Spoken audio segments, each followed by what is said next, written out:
دوای وەستانی بۆ ماوەی زیاتر لە یەک مانگ جارێکی تر یاریەکانی قۆناغ یەکەمی چامپیۆنز لیگ دەست پێ دەکاتەوە و چارەنووسی چەندین یانێکلا دەبێتەوە.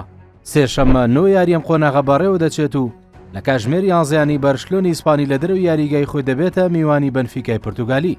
بەرشلۆنە لەم وەرزەی چامپیۆنز لیگدا تا ئێستا 6 یاری ئەنجامدا و خاوەنی 5 برنەوەیە لەگەڵ 1 شکست 21 گۆڵی تۆمار کردووە کە بەهێزترین هێڵی هێرش بردنە و تەنها 7 گۆڵی لێ تۆمار کراوە.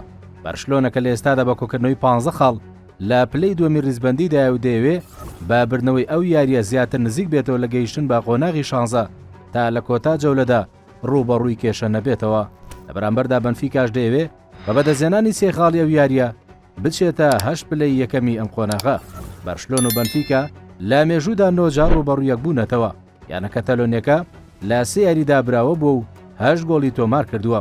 بەنفیکاش 2 برنەوەی هەیە و 7 گۆڵی تۆمار کردو و لە 4 یاریدا یەکسان بوون. لە ئەمانکاتدا یعنی لیڤەرپوڵ ئینگلیزی لە یاریگای خۆی ڕوبەڕوویانی لیلی فەڕەنسی دەبێتەوە. لیڤەرپوڵ لەم وەرزەی چامپیۆنز لیگدا 18 خاڵی هەیە لە 6 یاریدا و پێویستی بە تەنیا 1 خاڵە تا گەیشتن بە قۆناغی 16 پاڵۆنتێکە مسۆگەر بکات. 13 گۆڵی تۆمار کردو و تەنیا 1 گۆڵی لێکراوە. لە یاریکی تریش دەیانی ئەتلەتیکۆ مەدریدی ئیسپانی میوانداری بایر لیڤەرکوزنی ئەڵمانی دەکا و یۆڤەنتۆسی ئیتاڵیش ڕووبەڕووی کلوب بروس دەبێتەوە. بروسیا دۆرتموند و ئەتلانتا و ئەستۆن ڤیلاش بەرامبەر بۆلۆنیا و شتروم گراتس و مۆناکۆ یاری دەکەن.